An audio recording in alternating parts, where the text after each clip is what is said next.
bear. Boy, you got problems. You got options, brother. You better hope one is you can jump over the Empire State Building and get away. That mama bear, boy, she's going to take care of that baby bear. You're going up in rags and dollies. But you say, take a thing like that, whether he says it's better to meet one of them than a fool in his folly. I can mess you up. Now I think about it in the days before I was saved, what I was. I was a fool. I was a black fool if you ever saw one.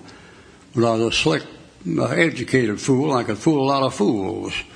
But I didn't fool any Christians, real Christians, I'm sure of that. I never ran into them. If they were Christian, they never told me. I never heard the gospel. The only time I did, I just turned them off. My company commander said to me one time, he said, Ruckman, you're always reading stuff all the time. Let me read you something out of this. And took out a Bible. And I said, I'll put that away. It's a lot of baloney. Well, that's a dumb thing to say, see? And that demonstrates what kind of a fool I am. Calling that book pig's meat? You think that's intelligence? Why, if you didn't believe it, it's the biggest selling book in the world. There aren't any 3 books sold in this world that have sold as many copies as the King James Bible. Not any other 3 books, that many. And here's this shaved tail saying, that's a lot of baloney. Right before I went overseas, I was OCS, and I was getting packages from my mother-in-law, Ma May, down in Alabama, Greensboro, Alabama. And she sent me some cakes and cookies and stuff, and she sent me a New Testament.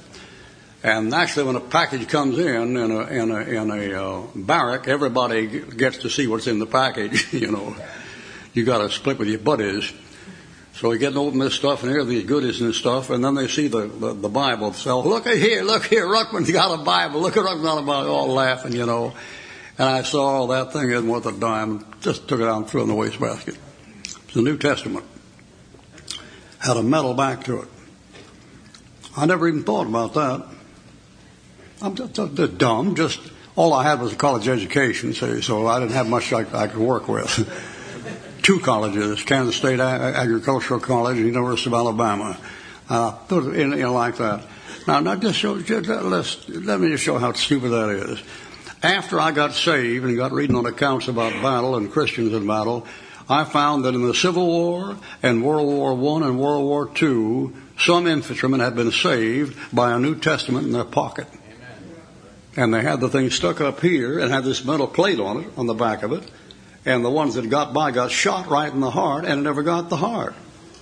By the time it go through that metal, it slowed down a good bit, and then it had to go through Revelation and 1 John and Matthew, Mark. By the time it